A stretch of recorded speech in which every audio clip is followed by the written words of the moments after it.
She married a disabled man, but a stunning surprise awaited her on their wedding night. Hello everyone. Before we begin today's story, I have a small favor to ask. Please hit subscribe and turn on the notification bell so you never miss our channel's new videos. It's quick, free, and the best way to support us in bringing you more dramatic stories. Your support means the world to us. Where are you watching from? Drop your city or country in the comments below. Thank you very much. Now, let's get back to our main character. It was one of those nights when the rain never seemed to stop, drumming softly against the window of a small apartment on the city's east side. Lena sat on the edge of her narrow bed, her phone screen glowing with the only light in the room. Her mother's latest hospital bill blinked at the bottom of the screen, $43,000. Her breath trembled as she whispered to herself, "There's no way I can pay this." Then, just as she was about to put the phone down, a message popped up from an unknown number. "Miss Harper, my client would like to make you an offer. He wishes to marry you within 7 days. In return, all your mother's medical expenses will be covered. Please meet us tomorrow at 10 a.m. Lena's heart pounded. A marriage? To a stranger? The message ended with a single sentence that made her freeze. He was recently paralyzed in an accident. She read it again and again, the words echoing louder each time. Who would marry a disabled man she'd never met, and why her? The rain outside seemed to press harder against the window, as if waiting for her answer. She didn't sleep that night. When dawn came, the world looked washed out, pale and cold. Lena stood in front of a glass building downtown, clutching her worn purse. Inside, the receptionist led her to a private office where a man in a dark suit introduced himself as Mr. Gray, the attorney. "My client's name is Ethan Cole," he said, his tone calm but formal. "He is confined to a wheelchair after a severe car accident. He has no family left. He requires a legal spouse before the end of this month for personal reasons." Lena swallowed hard. "And what does he want from me?" "Your presence," Mr. Gray said simply. "He is offering financial security in exchange for your cooperation.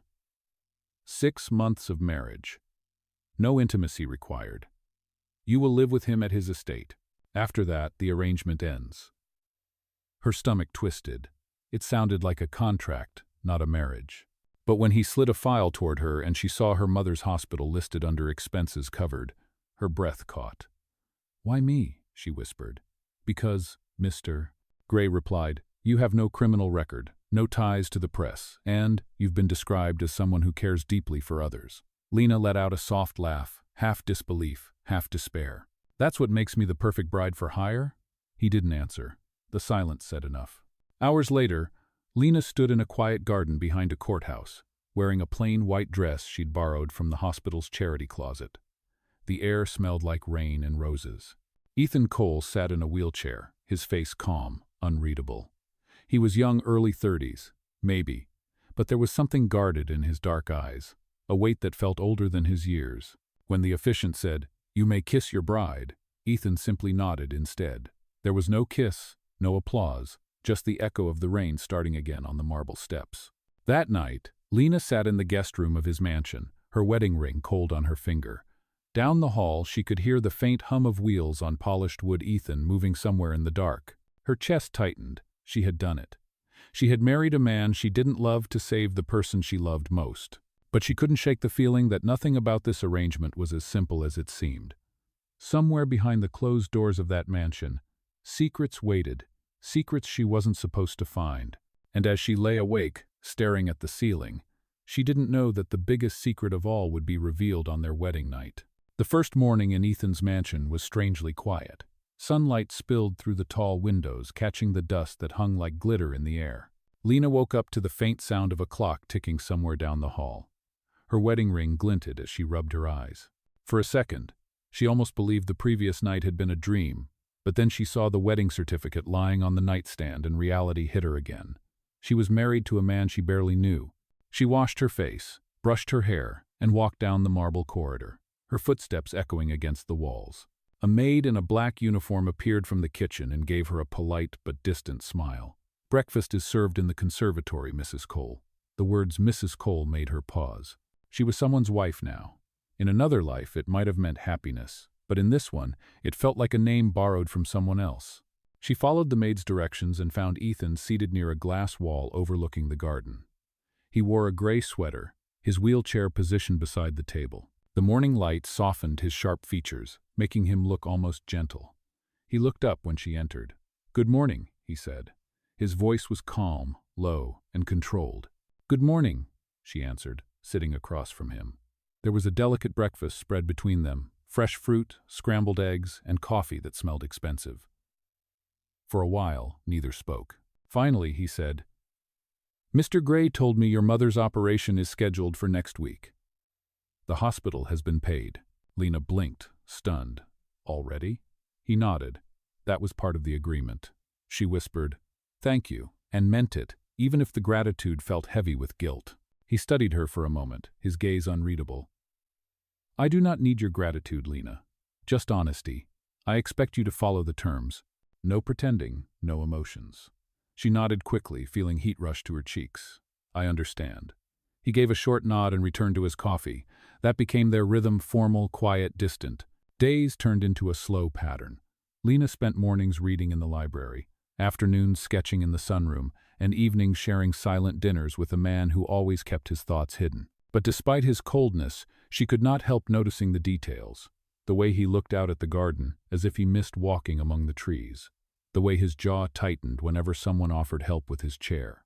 And sometimes, late at night, she could hear faint footsteps outside her door, steady, deliberate, not the sound of wheels. She told herself it must be a dream.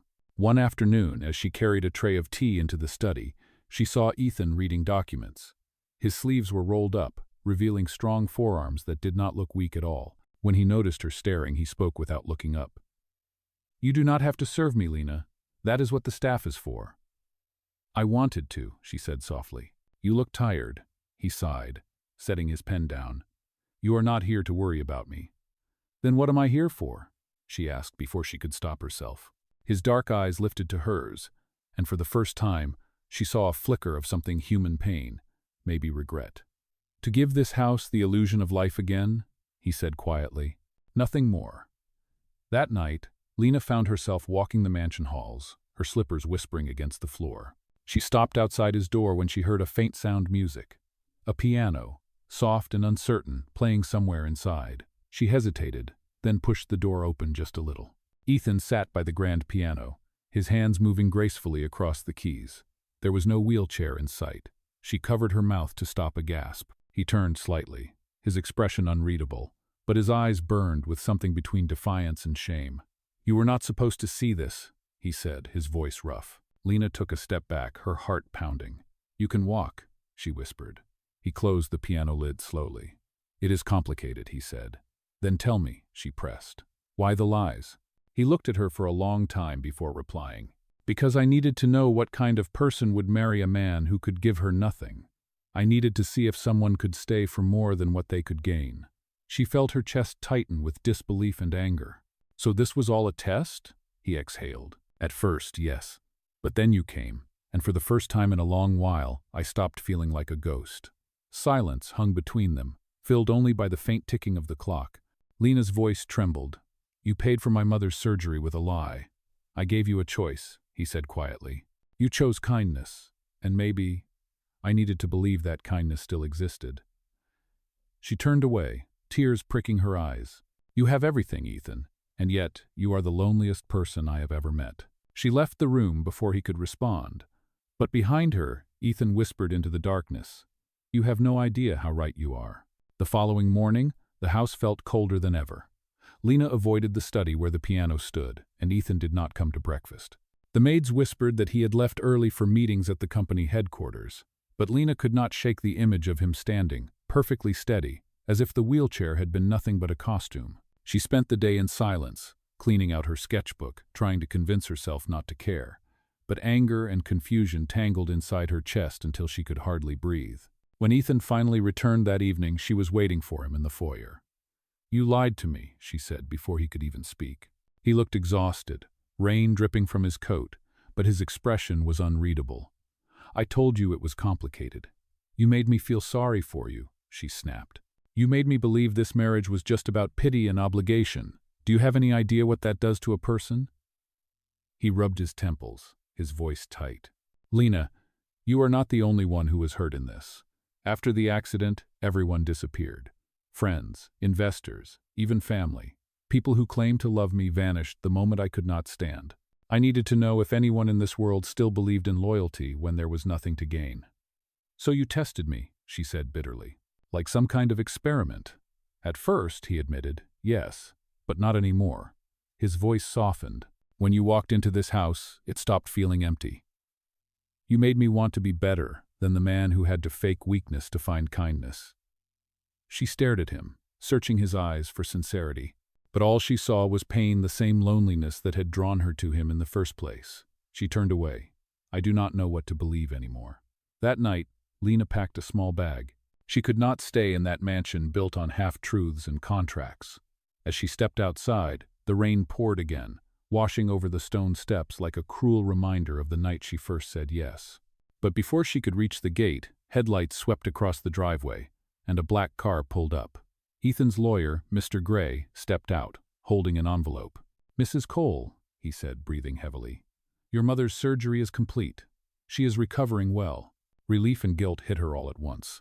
"Can I see her?" "Of course," he said, glancing toward the mansion. "Mr. Cole asked me to drive you." During the ride, the city lights blurred past like streaks of gold. Lena sat in silence, her fingers clenched around the strap of her bag. When they arrived at the hospital, she ran inside. Her mother was asleep, pale but smiling faintly. The nurse whispered, the bills were paid in full by Mr. Cole himself. He also arranged her private room. Lena sank into the chair beside the bed, tears falling freely. For the first time, she realized Ethan's actions were not only about deception, they were about control, fear, and maybe, deep down, the desperate need to trust someone again. The next morning, she returned to the mansion to face him. Ethan was in the garden, his cane resting beside him, sunlight glinting off the ring on his hand. "You went to see her," he said quietly. "Yes," Lena replied, "and I came back because I needed answers." He looked up at her, eyes tired but honest. "I do not expect forgiveness, but I want you to know the truth. The accident was not random. Someone tampered with my car's brakes. I survived, but I decided to let the world think I was ruined. It was the only way to see who would stand by me. And then you came along, someone who owed me nothing." She felt her anger soften into disbelief. "You mean, someone tried to kill you?" He nodded. "A former partner. I have been gathering proof quietly. The wheelchair, the pretense it kept me safe while I found out who wanted me gone." Lena took a slow breath, the pieces falling into place. "So, I was just part of your cover story. You were supposed to be," he said, his voice breaking slightly, "but somewhere along the way, you became the only real thing left in my life." The confession hung in the air, fragile and unguarded. Lena felt her heartbeat slow. For the first time, she saw the man behind the mask, not the CEO, not the actor in the chair, but a broken person trying to make sense of a world that had betrayed him. "Ethan," she whispered, "if you want me to believe you, then stop hiding. Let me in." He stepped forward carefully, setting the cane aside. "Then stay," he said softly. "Not because of the contract. Stay because you want to." She hesitated, her pulse trembling between caution and something dangerously close to hope. "I will stay," she said finally, "but only until the truth about your accident is out. After that, we are even." Ethan nodded slowly. "Fair enough," he said. But in his eyes, there was something else, a silent promise, that this story was far from over. Days turned into weeks, and Lena stayed. The mansion slowly came alive again, as if her presence had brought warmth back to its walls. Every morning, Ethan worked in his study, and every evening, they shared quiet dinners that no longer felt like a contract. Sometimes he asked about her sketches, and she would show him drawings of the garden, the old piano, or the light through the windows. He always listened, though his eyes carried a shadow of guilt that never seemed to fade.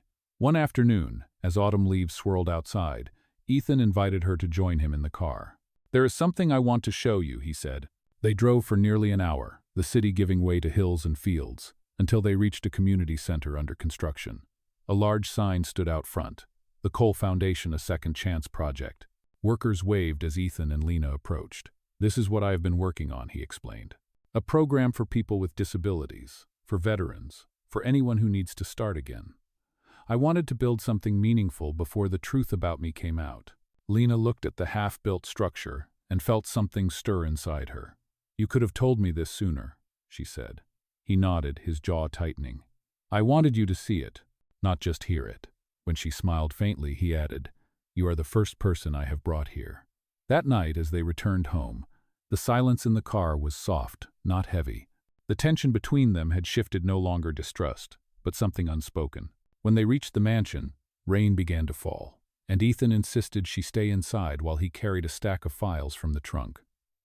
Moments later, there was a sharp noise, like glass breaking. Lena rushed outside and found him on the ground, clutching his arm, blood seeping from a cut near his shoulder. "Ethan!" she cried, kneeling beside him. He grimaced. "It was not an accident," he said through gritted teeth. "Someone tampered with the car again." Her hands trembled as she helped him inside. Mr. Gray called for security, and within minutes the estate was swarming with guards. Ethan refused to go to the hospital. "If they tried again, it means we are close to the truth," he said. "The police can only do so much. I have to find proof myself." Lena sat beside him, wrapping his shoulder with a clean bandage. "You could have died," she whispered. "Maybe that would make it easier," he muttered, then caught himself. "I am sorry. I should not have said that." "Do not talk like that," she said firmly. "You built something worth living for. Do not throw it away now." He looked at her then, his eyes softening. "You are not part of this, Lena. You do not owe me anything anymore." "That is not true," she said quietly. "You gave my mother a second chance. Maybe it is time I gave you one too." For the first time, Ethan smiled, not the cold, polite smile of a CEO, but something genuine, fragile. "You really are impossible," he said. "So are you," she replied. Over the next few days, Lena stayed close, helping him recover. The wound was not deep, but the scare had left him restless. At night, he barely slept, pacing the halls with his cane. One evening, she found him standing by the grand piano again. "Play something," she said softly. He hesitated, then sat down and began to play a slow, haunting melody that filled the room with quiet sorrow. Lena closed her eyes, letting the music wash over her. When the last note faded, he looked up at her. "I used to play this for my sister," he said. "She was the only person who ever believed in me." "What happened to her?" Lena asked gently. "She died 3 years ago. The accident that almost killed me was the same night I was driving to see her grave. I never told anyone that before." Tears pricked Lena's eyes. She reached out, placing a hand on his. "You do not have to carry that alone." For a moment, Ethan did not speak. Then he turned his hand over, fingers brushing hers, hesitant but real. "I do not know how to do this," he admitted. "Neither do I," she said, her voice trembling. "But maybe we can learn together." The air between them felt alive, charged with something that had nothing to do with contracts or debts. It was fragile, but it was real. Outside, thunder rolled in the distance. But inside the mansion, for the first time in a long time, Ethan Cole was not pretending to be broken anymore. Autumn faded into winter, and with it, the tension inside the Cole mansion slowly melted into something softer. Ethan's shoulder healed, and so did the space between him and Lena. Their conversations grew longer, filled with quiet laughter and small confessions that neither had expected to share. Lena found herself painting again, her sketches scattered across the sunroom where light poured in through frosted windows. One evening, Ethan entered quietly, watching her as she brushed color onto canvas. "You should show those to the world," he said. She smiled faintly. "They are not good enough." "You do not give yourself enough credit," he replied. "You see beauty where others see emptiness. That is rare." His words lingered, warm and careful, and when she looked up, his gaze held something she had not seen before. Admiration, maybe even affection. That night, she could not sleep. The memory of his voice followed her into her dreams, gentle and honest in a way she had never known. The next morning, Ethan received a call that changed everything. Mr. Gray rushed into the study, his expression grave. "We have found the person responsible for the sabotage," he said. Ethan's hand tightened around the cane. "Who?" "Your cousin, Nathan Cole. He used company assets to cover debts, and when you started investigating, he panicked. He arranged the car tampering to stop you." Ethan's jaw clenched, his face pale. "Where is he now?" "In custody. The police found documents in his office that confirm everything." For a long time, Ethan said nothing. Then he whispered, "He was like a brother to me." Lena stepped closer, her voice soft but steady. "You found the truth. That is what matters." He turned to her, eyes heavy with exhaustion and relief. "Maybe now I can stop pretending. Maybe now I can live without looking over my shoulder." Days later, Ethan made a public statement. He revealed his recovery, the truth about the accident, and his plans for the foundation. The news spread fast. Headlines called it the return of Ethan Cole, while others whispered about the mysterious woman who had become his wife. Paparazzi began camping outside the estate, shouting questions whenever Lena appeared. One morning, she opened the newspaper and saw her own face printed beside his. The caption read, "The woman who saved the fallen CEO." She felt her stomach twist. When she confronted Ethan, he looked genuinely apologetic. "I never meant for this to happen," he said. "The media does what it wants. They are calling me your savior," she said quietly. "But I was the one who needed saving." "Then let me protect you," he said firmly. "I will tell them to stop." But Lena shook her head. "No, let them talk. The truth is ours, not theirs." For a moment, silence stretched between them before he reached into his pocket and pulled out a small velvet box. "Then let the world see the truth we choose," he said. He opened it to reveal a simple silver necklace with a small key pendant.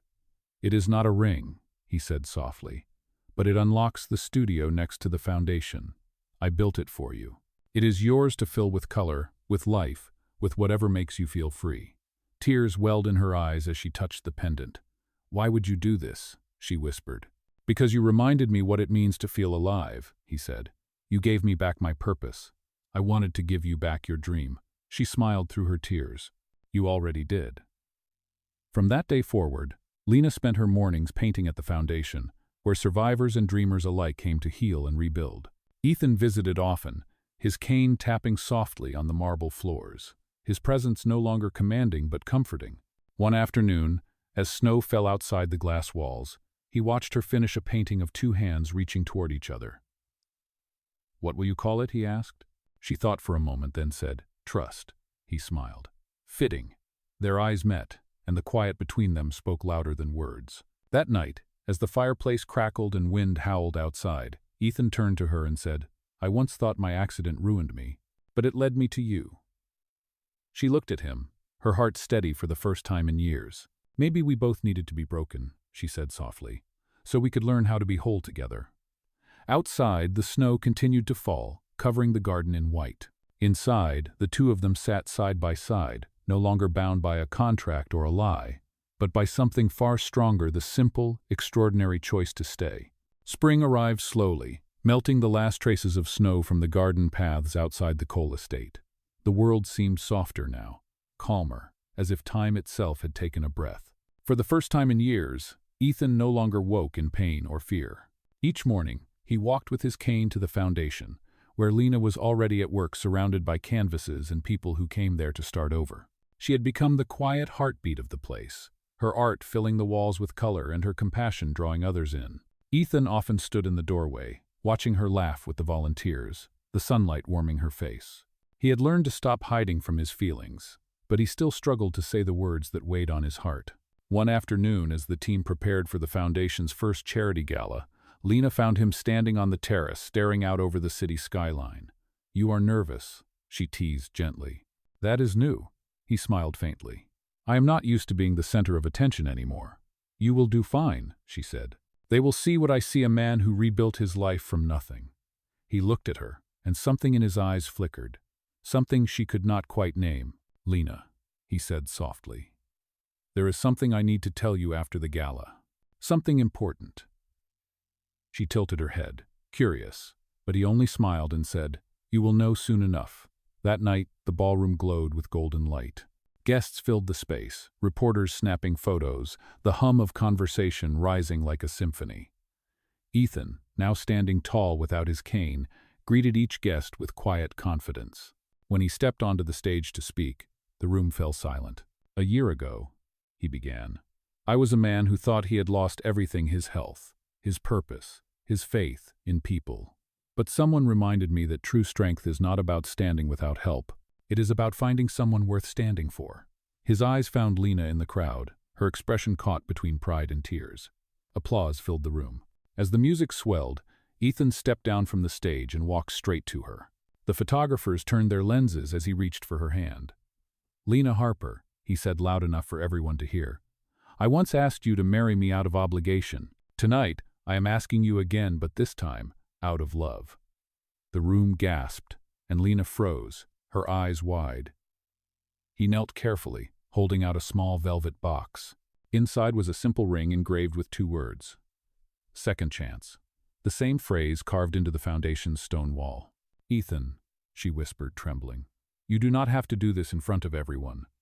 "I want to," he said, "because you taught me that love is not a secret to hide, it is a choice to live every day." The audience erupted in applause, phones flashing, music rising like a wave. Lena's heart pounded so loudly she could hardly think. She took a deep breath, then nodded through her tears. "Yes," she said softly. "Yes, I will." The crowd cheered as he slipped the ring on her finger. Reporters swarmed, but neither of them noticed. All Ethan could see was her smile, the one that had changed everything. Later, when the ballroom had emptied and the lights dimmed, they stood alone on the balcony overlooking the city. The night air was cool, filled with the scent of rain and blooming jasmine. "Do you remember the first time we met?" he asked quietly. She laughed. "How could I forget? You were pretending to be paralyzed, and I was too desperate to see the truth." "And now?" he asked. "Now," she said, taking his hand, "we are both free." He brushed a strand of hair from her face and whispered, "I never deserved you." She shook her head. "You earned me, Ethan. You earned this." He smiled, and for a moment neither spoke. Below them, the city lights shimmered like stars, and above, the sky stretched endless and clear. Their story had begun with deception, but it had found its way to redemption. As the clock struck midnight, Ethan pulled her close and said, "No more secrets, no more contracts, just us." Lena rested her head against his chest, listening to the steady rhythm of his heartbeat, the sound of a man who had finally learned how to love without fear. And in that quiet, endless moment, they both knew their second chance had just begun. The weeks following the gala felt like a dream. News outlets called it the love story that healed a billionaire. And although Lena cringed at the headlines, she could not deny that life had changed. The Cole Foundation received a wave of support, donations poured in, and for once, Ethan seemed at peace. They spent their days planning the future, from expanding the foundation to restoring the old guest house into a community art studio. Yet beneath all the happiness, a quiet storm was brewing, something neither of them saw coming. One crisp morning, Ethan left early for a board meeting. Lena stayed behind, cleaning her studio, when a messenger arrived at the door holding a sealed envelope with no return address. "It is for Mr. Cole," the man said before disappearing. Curious, Lena placed it on Ethan's desk, but as she turned to leave, the seal caught her attention. It bore the logo of Cole Industries, the same division Ethan had shut down after discovering his cousin's betrayal. Hours later, when Ethan returned, his expression was tight. He tore open the envelope, scanning the letter quickly, his face drained of color. "What is it?" Lena asked, stepping closer. Ethan exhaled shakily. "It is from Nathan's attorney. He is appealing his sentence and threatening to expose information that could destroy the foundation." "Expose what?" she pressed. "He claims I falsified the recovery timeline after my accident," Ethan said. "He says I lied to investors and donors about my condition." Lena frowned. "But that is not true. You never used your injury to profit." "No," he agreed. "But the media will not care about the truth. They will see only a scandal." Over the next few days, rumors began spreading online. Anonymous sources accused Ethan of using his disability story to attract sympathy donations. News anchors dissected every photograph, every old report, turning his redemption into a controversy. Protesters even appeared outside the foundation gates, waving signs that read, "Lies built on charity." Ethan stayed calm in public, but Lena saw the cracks forming. At night, he paced endlessly, revisiting old documents, searching for proof to silence the accusations. "Ethan," she pleaded one evening, "you do not have to fight this alone. Let me speak for you." "No," he said firmly. "I started this. I will fix it." The next morning, a televised hearing was announced. The board demanded answers before renewing their partnership with the foundation. As the date approached, Lena watched him grow quieter, the spark in his eyes dimming under the weight of suspicion. On the day of the hearing, reporters flooded the courthouse steps. Cameras flashed as Ethan walked in, his hand clutching hers for strength. Inside, the board members looked stern, their questions sharp. "Mr. Cole," one said, "did you intentionally conceal your recovery to manipulate public support?" Ethan's voice was steady but low. "No, I did not. I hid my recovery out of fear. At the time, I did not trust anyone. I believed the company would crumble if my weakness was exposed. But my foundation was built to give others what I lacked: hope. Another board member leaned forward. Can you prove you did not misuse charity funds? Ethan nodded to his attorney, who handed over a file. Inside were receipts, transfers, and bank statements showing every donation accounted for. The board reviewed them in silence. When they looked up, the chairman said, "We will deliberate." As Ethan turned to leave, a reporter shouted, "Do you have any final words to those who think your love story is just another lie?" Ethan paused. "They can believe whatever they want about me," he said quietly. "But if they ever doubt her, they will be wrong." That night, back at the mansion, the verdict arrived. The board had cleared him of all wrongdoing, but the damage to his reputation lingered. Ethan stood on the balcony, staring at the city lights, his face unreadable. Lena joined him, slipping her hand into his. "You told the truth," she said softly. "That is all that matters," he sighed. "Sometimes the truth is not enough." She turned him gently to face her. "It is for me." He looked at her for a long moment before whispering, "You saved me again, Lena." She smiled sadly. "No, Ethan. This time you saved yourself." For the first time in days, he smiled back. The scandal had tested them, but as the night air wrapped around them, they both knew one thing: their love had been forged in fire and survived. Weeks passed after the hearing, and slowly, the noise of the scandal began to fade. The media turned its attention elsewhere, and the Cole Foundation resumed its work, but something inside Ethan had changed. He was quieter, more introspective, and though his reputation had survived, his faith in the world around him had been shaken. Lena noticed it in the way he looked at the foundation's building every morning, as if unsure whether he still belonged there. One evening, she found him alone in the studio, standing before one of her unfinished paintings. It showed a man standing at the edge of a cliff, light breaking through clouds above him. "You never finished it," he said softly. "I was waiting for the right ending," she replied. He turned to her, eyes tired but kind. "You always find a way to paint hope, even when there is none left. How do you do that?" She smiled faintly. "Because someone once told me hope is not what you have. It is what you choose." For a long moment neither spoke. Then Ethan reached into his pocket and handed her an envelope.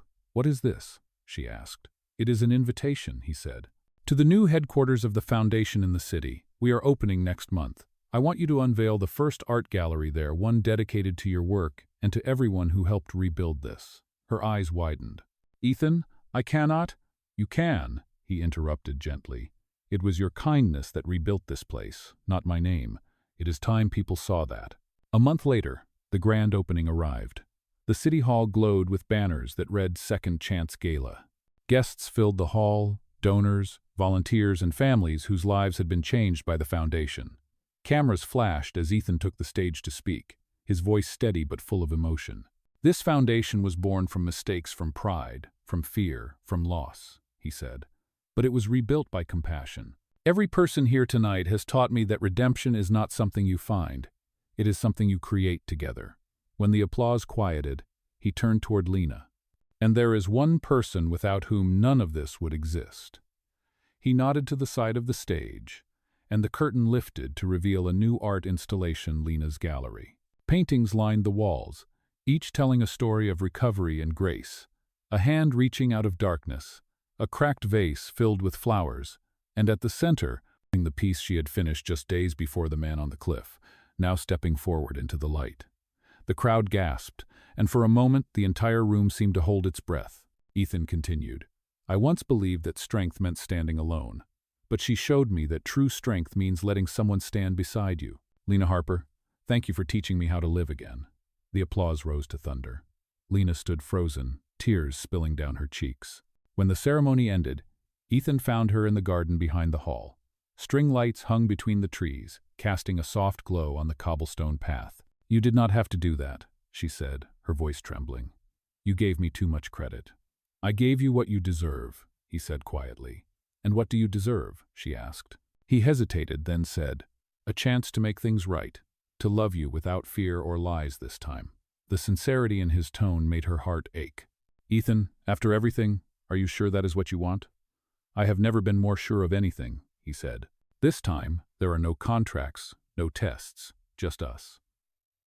He took her hand, placing a small silver key in her palm, the same one from the necklace he had given her months ago. This unlocks something new, he said. A home. Our home. I had it built on the hill overlooking the city. It is not a mansion, not a symbol, just a place to begin again. Lena's lips parted in disbelief. You built a house? We both lost enough time pretending, he said. I want to spend the rest of mine being real. She looked down at the key, then back at him, tears glimmering in her eyes. Then let us go home, she whispered. Ethan smiled, relief flooding his face. Together, they walked out of the garden, hand in hand, under the soft glow of the lights. Behind them, the sound of laughter and music drifted through the air. But ahead, the night stretched wide open, quiet, honest, and full of promise. The new house on the hill was smaller than the mansion, but filled with sunlight. It overlooked the city where everything had begun, the skyline shimmering like a reminder of how far they had come. Months passed peacefully, and life settled into a rhythm neither of them had ever known: quiet mornings, shared laughter, and evenings that smelled of coffee and fresh paint. Lena turned one of the rooms into a studio, and Ethan often joined her there, reading or helping her hang finished canvases. Sometimes they worked in silence. Sometimes they talked for hours, their words weaving stories of everything they had survived. One morning, Ethan woke early and found Lena sitting on the porch, sketching the sunrise. The light touched her hair like gold, and for a moment, he simply stood there, watching the woman who had changed his entire world. You are staring, she teased without looking up. I am admiring, he said. She smiled. That is new for you. So is peace, he replied, taking a seat beside her. I used to think love had to be dramatic, full of tests and trials. But this, he gestured to the quiet around them, this feels like the real miracle. Lena closed her sketchbook and leaned her head against his shoulder. Maybe miracles are just the ordinary moments we almost lost. They sat like that for a while, the wind moving softly through the trees. A few weeks later, the foundation held a small ceremony to honor its one-year anniversary since reopening. The event was intimate this time, just staff, volunteers, and families. Lena's paintings adorned the walls, and Ethan gave a short speech, not as a CEO but as a man grateful for a second chance. When the applause faded, a child approached the stage, a little boy who had been part of the rehabilitation program. He handed Ethan a small clay sculpture, crooked and simple, shaped like a heart. For you, the boy said shyly, because you help people walk again. Ethan's throat tightened as he accepted the gift. Thank you, he whispered. Lena watched from the crowd, her eyes glistening. Later, as they left the hall, she told him, that boy is why you had to survive, Ethan. So you could show people that strength does not come from what we hide, but from what we share. He smiled and kissed her forehead. You always know what to say. Because I lived it with you, she said. That evening, back at the house, Ethan pulled something from a drawer, a worn envelope. What is that? Lena asked. The original marriage contract, he said. The one that started everything. She frowned slightly as he unfolded the paper. The ink was faded, the signatures barely visible. Why do you still have it? Because, he said, striking a match, it is time to let go of who we were. He dropped the paper into the fireplace, and they watched as the flames consumed the last traces of their past life. When it was gone, he turned to her.